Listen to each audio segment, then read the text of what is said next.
Hi అండి, అందరికీ నమస్తే. మీ ఇంట్లో పాత చీపురు కనుక ఉంటే ఏం చేస్తున్నారో, పాడేస్తున్నారా? అయితే అస్సలు పాడేయకండి. ఖచ్చితంగా మీకు ఈ వీడియో అనేది, ఈ ఐడియా నచ్చుతుంది. సో ఇలా పాత చీపురుకున్న తాళ్ళన్నీ తీసేసి ఫ్రీ చేసిన తర్వాత ఇలా వెనక భాగంలో ఉన్న పుల్లలన్నీ కట్ చేసి పెట్టేసుకోవాలండి.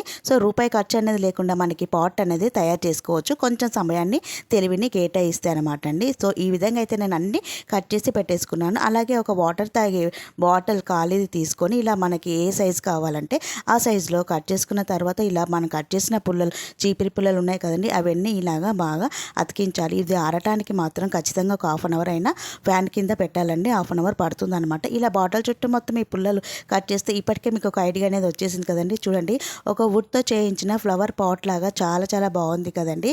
ఇందులో మనం చక్కగా మనీ ప్లాంట్ అనేది పెంచుకోవచ్చు. రోజు వాటర్ మారుస్తూ పోసుకోవచ్చు కూడా అండి. పెళ్లి కార్డులో వచ్చిన వినాయకుని స్టిక్కర్ తీసి ఇలా పెట్టాను. ఇంక ఇలా వాటర్ పోసి మనీ ప్లాంట్ పెట్టి నచ్చితే లైక్ చేయండి.